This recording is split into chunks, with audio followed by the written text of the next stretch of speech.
ഇതെന്തോ ഇവിടെ ചുമ്മാ നിൽക്കുകയാണ്. ഓ ചുമ്മാ ഇവിടെ അങ്ങനെ നിൽക്കുന്നു. അതെ, ബന്യൻ എങ്ങനെ ഉണ്ട്?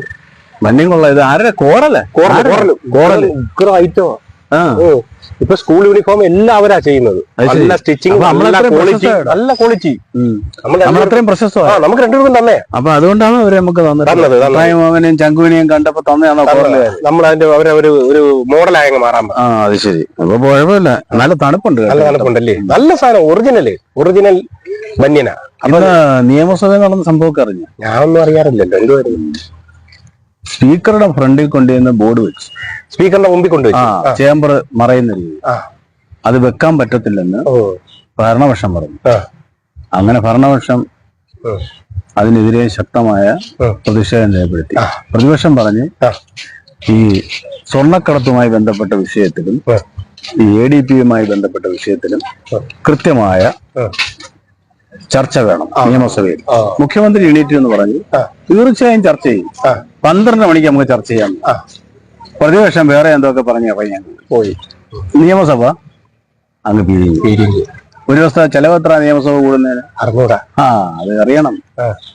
എല്ലാവർക്കും കൂടെ അവരുടെ വട്ടച്ചെലവും ഭക്ഷണവും അവരുടെ TA-യും DA-യും എല്ലാം കൂടെ ലക്ഷക്കണക്കിന് രൂപ ഒരു ദിവസം നിയമസഭ കൂടുന്നതിനാവുമ്പോൾ. അപ്പൊ ഞാൻ അങ്ങനെ നിയമസഭ കൂടുന്നതിനാവുമ്പോ ആ നിയമസഭയിൽ ജനപ്രതിനിധികളായി വരുന്നവരെന്താ ചെയ്യേണ്ടത്? മാന്യത പാലിക്കുക മാത്രമല്ല, ചർച്ചയ്ക്ക് അവസരം ഉണ്ടെങ്കിൽ ആ ചർച്ചയിൽ ചർച്ച ചെയ്യണം. അല്ല ഇറങ്ങിപ്പോകുന്നതിനകത്തൊന്നും കാര്യമൊന്നുമില്ല. അത് ജനാധിപത്യത്തിന് വിരുദ്ധമാണ് ഇറങ്ങിപ്പോകാന്ന്. അല്ല, എത്ര റോട്ടിൽ കിടന്ന് സമരം ചെയ്യുന്നത് പോരാ, സ്പീക്കറിന്റെ മുമ്പിൽ സമരം ചെയ്യേണ്ടതായിരുന്നു. സമരം എന്തിനാണ്? അവിടെ ചർച്ച ചെയ്യണം. ആരാണ് തെറ്റ്, ആരാണ് ശരി, ചർച്ചയിലൂടെ പരിഹരിക്കാമല്ലോ. സ്പീക്കർ അതിന് അനുമതി കൊടുത്തല്ലോ. മുഖ്യമന്ത്രി പറഞ്ഞല്ലോ ചർച്ചയാവാമെന്ന്. പിന്നെ പ്രതിപക്ഷം പോകേണ്ട കാര്യമുണ്ടോ? ഒരു കാര്യം. എന്തിനാണ് പ്രതിപക്ഷ നേതാവ് ഇങ്ങനെ പോകുന്നതെന്ന് ഞാനിരുന്ന് ആലോചിച്ച്. രാവിലെ ഉച്ചയ്ക്ക് ഞാൻ TV ഒക്കെ കണ്ടോണ്ടിരുന്ന നിയമസഭ എന്ത് കണക്കില്ല. നമ്മുടെ PV അൻവറില്ലേ, അൻവർ നിയമസഭ വരുമെന്ന് പറഞ്ഞല്ലോ. നിയമസഭ അദ്ദേഹത്തിന് ഏതാ സീറ്റ് എന്നൊക്കെ ഒന്ന് നോക്കാൻ വേണ്ടി ഇരുന്നതാ. പക്ഷെ അദ്ദേഹത്തിന് സീറ്റൊന്നും മാറ്റിയിട്ടില്ലെന്നാ മനസ്സിലാവുന്നത്. ഇപ്പൊ അയാൾ വേറെ പാർട്ടിയൊക്കെ ഉണ്ടാക്കി. അറിഞ്ഞാ നീ? ഇല്ല, ഞാൻ അറിഞ്ഞില്ല. അദ്ദേഹം ഒരു പാർട്ടി ഉണ്ടാക്കി DMK ആയിട്ടൊന്ന് ഒട്ടാൻ നോക്കി. അപ്പൊ DMK-കാര് പറഞ്ഞ് ഇയാളെ എടുക്കത്തില്ല. അയ്യോ. DMK പറഞ്ഞ് ഞങ്ങൾ ഇടതുപക്ഷ ഐക്യത്തിന്റെ ഭാഗം, അതുകൊണ്ട് ഇയാളെ എടുക്കത്തില്ല. അങ്ങനെ ഇപ്പൊ ഒട്ടാതെ നിൽക്കുക. അദ്ദേഹത്തിന് ഇപ്പൊ എന്ത് വേണമെന്ന് അറിയാൻ വയ്യ. ഇപ്പൊ അദ്ദേഹം പറഞ്ഞതാണ് ADP-യുടെ തൊപ്പി ഞാൻ തെറിപ്പിക്കും. അപ്പൊ അങ്ങനെ തൊപ്പി തെറിച്ചെന്നാ പുള്ളി വിചാരിക്കുന്നത്. പക്ഷെ അദ്ദേഹത്തെ അവിടുന്ന് ഇച്ചിരി അങ്ങോട്ടൊന്ന് മാറ്റി. അത്രേ ഉള്ളു. അല്ല, തൊപ്പി ഒന്നും അവിടെ തെറിപ്പിക്കാൻ ആർക്കും പറ്റത്തില്ല. മനസ്സിലായി? ഇത് സർക്കാരാ. സർക്കാർ നിയമപരമായി ചില കാര്യങ്ങൾ ചെയ്യും. ആ കാര്യങ്ങൾ ഉൾക്കൊള്ളാൻ ആളുകൾ തയ്യാറാവണം. അതല്ലേ വേണ്ടത്. ശങ്കുവേ, നമ്മൾ മനസ്സിലാക്കേണ്ടതെന്ന് വെച്ചാൽ ഈ ലോകം ഇങ്ങനെ പോയിക്കൊണ്ടിരിക്കുകയാണ്. ഇപ്പൊ ഇസ്രായേൽ എന്തോ നടക്കുന്നത്? ഇസ്രായേലില് ബോംബിടൽ ഇങ്ങനെ നടന്നുകൊണ്ടിരിക്കുക. അവരെ ഈ തീവ്രവാദികളായെന്ന് പറയുന്ന ആളുകളുടെ നേതാക്കന്മാരെയൊക്കെ അവര് കൊന്നൊടുക്കി അങ്ങനെ പോകുമ്പോ പാവപ്പെട്ട മനുഷ്യർ നഷ്ടപ്പെട്ടുകൊണ്ടിരിക്കുക. എത്രയോ കൊച്ചുങ്ങളുടെ വിലാപം നമ്മൾ കാണുന്നത്. ആ ദുഃഖം ഒന്ന് ആലോചിച്ച് നോക്കുക. ഈ ലോകത്ത് ഇത്രയും രാജ്യങ്ങളില്ലേ, ഇവർക്കൊക്കെ ഈ എല്ലാവരും കൂടെ ചേർന്ന് ചർച്ച ചെയ്തിട്ട് ഈ പ്രശ്നം പരിഹരിച്ചൂടെ? ഈ ഇസ്രായേലിനെ എങ്ങനെ വിടാൻ പറ്റത്തില്ല. ഇസ്രായേലിന്റെ ഭാഗത്ത് വീഴ്ചകൾ ഉണ്ടെങ്കിൽ ആ വീഴ്ചകൾ തിരുത്താൻ ലോകത്തെ രാജ്യങ്ങൾ തയ്യാറാവണ്ടേ? ഇസ്രായേലിന്റെ ഭാഗത്ത് വീഴ്ചയില്ല. ഇസ്രായേലിന്റെ ഭാഗത്ത് വീഴ്ചയില്ലെങ്കിൽ പിന്നെ എന്താ ഇപ്പൊ ഈ കാണിക്കുന്നതല്ല? അതെന്ന് പറഞ്ഞ ഒരു ചെറിയൊരു തമാശ. അവർക്ക് എന്തെങ്കിലും ചെയ്യണ്ടേ? യുദ്ധം തമാശയാണ്. അല്ല, യുദ്ധം എന്ന് പറഞ്ഞു കഴിഞ്ഞാൽ ആളുകൾ ചിരിച്ചെന്നല്ലോ പറഞ്ഞ ബോംബിട്ടപ്പം. ബോംബിട്ടപ്പം ആളുകൾ ചിരിച്ചെന്ന് പറഞ്ഞാല് ഈ പാവങ്ങൾ എത്ര ദുരന്തങ്ങൾ അനുഭവിക്കുന്നത്. ഈ ഭീകരവാദികൾ കാണിക്കുന്ന തോന്നിവാസങ്ങൾക്കെല്ലാം ഈ സാധാരണ മനുഷ്യരല്ലേ അനുഭവിക്കുന്നത്. കറക്റ്റാ, ആ പറഞ്ഞ പോയിന്റ്. ആ സാധാരണ മനുഷ്യനെ കൊല്ലാൻ വേണ്ടി ഈ ഭീകരവാദം ഒഴിവാവണം. ഇസ്രായേലിന്റെ ജോലി നോക്കണം. പാലസ്തീൻ എന്ന് പറയുന്ന പ്രദേശം അവന് ജീവിക്കാനുള്ള സ്വാതന്ത്ര്യം, ആ ജീവിക്കാൻ അവനെ അനുവദിക്കണം. അതല്ലേ വേണ്ടത്. അല്ലാതെ ഈ കാണിക്കുന്ന തോന്നിവാസമൊക്കെ ശരിയാണോ ലോകത്ത്? അല്ലല്ല. മനുഷ്യന് ജനാധിപത്യ രാജ്യത്തിന്റെ ഭാഗമല്ലേ എല്ലാം വരേണ്ടത്. എന്തോ ഈ കാണിക്കുന്നത്? നിനക്കൊന്നും തോന്നുന്നില്ല? എനിക്കൊന്നും വിഷമമാണ്. എനിക്ക് പത്രമൊന്നും വലുതായിട്ട് വായിക്കാത്തതുകൊണ്ട് കൂടുതലായിട്ട് എനിക്ക് കാര്യങ്ങൾ ഞാൻ പത്രം വായിക്കുന്ന TV കാണുന്ന എല്ലാം ചെയ്തോണ്ടിരിക്കുകയല്ലയോ. നമുക്ക് ഒരു ദിവസത്തെ ജോലി ചെയ്താൽ ഒരാഴ്ച ജീവിക്കാം.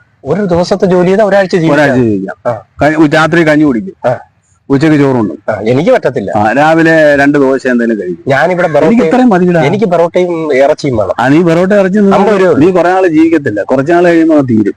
പൊറോട്ട ഇറച്ചി നല്ല തടി വെക്കും. ഒരു തടിയില്ലടാ, നിന്റെ ജീവിതം പോക്ക. അങ്ങനെയൊക്കെ പറയാം. എടാ, പൊറോട്ട ഇറച്ചി തിന്നരുത്. പിന്നെ എന്തോ തിന്നണം? എടാ, കഞ്ഞി കുടിക്കണം, ചോറ് തിന്നണം, അങ്ങനെ വല്ല വെജിറ്റബിൾസ് ഒക്കെ മേടിച്ച് കഴിക്കാം. അങ്ങനെയൊക്കെ ജീവിക്കണം. ഒരു സുഖം കിട്ടത്തില്ല ചങ്കു. അങ്ങനെയൊക്കെ ജീവിക്കണം. നിനക്ക് ഇപ്പൊ ഈ സുഖം കിട്ടാത്തതേ. ഇപ്പൊ നിനക്ക് സുഖം കിട്ടത്തില്ലെന്ന് പറയുന്നില്ല. ആശുപത്രി കിടക്കുമ്പോൾ നിനക്ക് ഒരുപാട് സുഖം കിട്ടും. നോക്കാനും ആരും ഇല്ല. നോക്കാനും ഇല്ലയോ? അപ്പൊ നമ്മൾ രണ്ടും തുല്യ ദുഃഖിതരാ ഇല്ലയോ? നമുക്ക് ഇങ്ങനെ ജീവിക്കാം. രാഷ്ട്രീയമൊക്കെ പറഞ്ഞു, സാമൂഹിക ബന്ധങ്ങളും ഒക്കെ പറഞ്ഞു. പൊറോട്ട എനിക്ക് വേണ്ട. അല്ല, എനിക്ക് നിനക്ക് മേടിച്ചു തരാം. എത്ര എണ്ണം വേണം? 4 എണ്ണം. ഇപ്പോ 2 ആഴ്ചക്കാലമായിട്ട് എന്റെ കയ്യിൽ നിന്ന് പൊറോട്ടയും ഇറച്ചിയൊക്കെ മേടിച്ച് തിന്നോണ്ടിരിക്കുക. ഞാൻ മേടിച്ച് തരത്തില്ല എന്ന് പറഞ്ഞാലും നിനക്ക് വേണമെന്നും പറഞ്ഞുകൊണ്ടായിരിക്കുന്നത്. അതെല്ലാം ഞാൻ മേടിച്ചു തരുന്നുണ്ട്. ഇപ്പൊ എല്ലാം കൂടെ എത്ര രൂപയെന്നറിയാം? അത് രൂപയുടെ കാര്യം നോക്കരുത്. ഞാൻ മാനേജറായിട്ട് നിൽക്കല്ലേ, എല്ലാ പണിക്കും കൊണ്ടുപോകുന്നില്ലേ? മാനേജറായിട്ട് നീ പണിക്ക് കൊണ്ടുപോയില്ലെങ്കിൽ എനിക്ക് പണി കിട്ടത്തില്ലേ? നീ മാനേജരായാലും എനിക്ക് പണി കിട്ടും. അല്ല, ഞാൻ നോക്കി നിൽക്കും. അതിന് പൈസ കിട്ടും. കേരളത്തില് നോക്കി നിന്നാ മതി. നോക്കി നിന്ന പൈസ കിട്ടുമെങ്കിൽ നോക്കി നിൽക്കുന്ന പൈസ എടുത്ത് കിട്ടുന്നിടത്ത് പോടാ. അല്ല, ഞാൻ കൊണ്ടുപോകല്ലേ? നീ കൊണ്ടുപോയി എന്നെ കൊണ്ടുപോകണ്ട. എനിക്ക് ഇതിന്റെ പണിയും വേണ്ട. അല്ല, കൊണ്ടുപോയി നല്ലപോലെ ജോലി. എന്റെ ഞാൻ അധ്വാനിക്കുന്ന പൈസയെന്ന് നീ പോയി മൂക്കാട്ട് അടിച്ചിട്ട് ഡയലോഗ് അടിക്കുന്നത് എന്റെ അടുത്ത്. നമ്മള് കേരളത്തിൽ എവിടെയാ നോക്കി നിന്നാ കാശ് കിട്ടുന്നത്? എനിക്കറിയത്തില്ല. നമ്മള് കണ്ടാക്ക് പണി എന്ന് പറയും. അങ്ങനെ എന്നെ കൂടെ നോക്കി നിൽക്കുന്നിടത്ത് കൊണ്ടുപോകും. അപ്പൊ പിന്നെ ഞാനെന്തോ നോക്കിക്കൊണ്ടിരിക്കണം. നമുക്ക് എന്റെ കൂടെ നോക്കി നിന്ന് കാശ് മേടിക്കാം.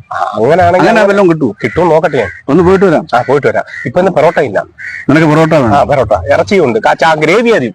ഇറച്ചി കാണത്തില്ല. നമുക്ക് വേണ്ട. പൊറോട്ടയും ഗ്രേവി മതി. അപ്പൊ എനിക്ക് ദോശ മതി. ദോശയും ഒരു താറാമുട്ട ഫ്രൈ. താറാമുട്ട ഫ്രൈ വില കൂടത്തില്ലേ? അത് വലിയ 10-20.